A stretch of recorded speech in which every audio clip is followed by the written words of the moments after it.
நாங்கள் திருமணமாகி இருக்கிற அந்த சமயத்துல தான் ஒரு வருஷம் கழிச்சு 1992 அவங்களுக்கு ஆண் குழந்தையாக நான் பிறந்தேன்.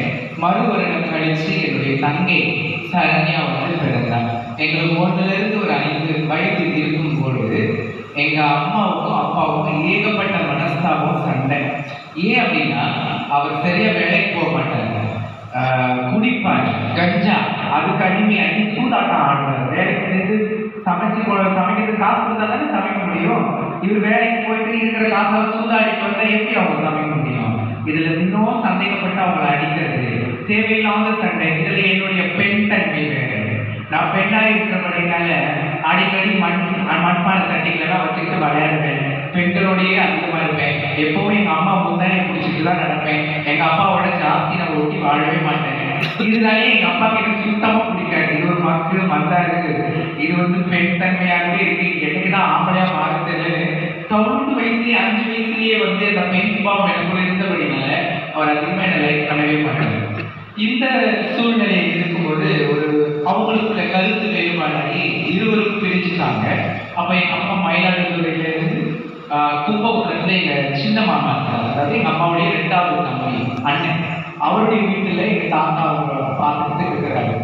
அப்போ எங்க அம்மா வந்து பிரிஞ்சு எங்க அப்பா வீட்டுக்கு போனதுக்கு பிற்பாடு எங்க அப்பா 2வது கல்யாணம் முடிச்சு 3வது கல்யாணம் முடிச்சுட்டாங்க.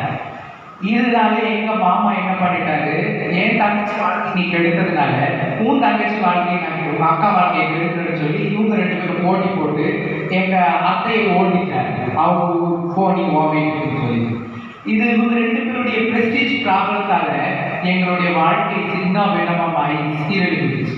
எங்க அம்மாவுடைய வாலிப வயசுல 22 வயசுலேயே எங்க அம்மா வாழ்க்கையை இழந்தாங்க.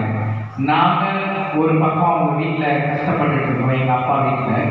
அப்போ நான் படிச்சுட்டு இருக்கும் பொழுது, திருச்சியில 1வது படிக்கும் பொழுது என்னையும் என் தங்கச்சியும் கூட்டிட்டு வந்துட்டாங்க. எங்கன்னா கும்பகோணத்துல இருக்க எங்க மாமா வீட்டு. அப்போ எங்க அம்மா கண்ணீரோடு எங்க மாமா கிட்டையும் எங்க தாத்தா கிட்டையும் கெஞ்சினாங்க, எங்களுக்கு எதனா ஒரு மூலையில இடம் கொடுக்க, சாப்பிட்டு நாங்கள் விழுந்து கிடக்கிறோம், எனக்கு ஆதரவு இல்லை அப்படின்னு சொல்லி.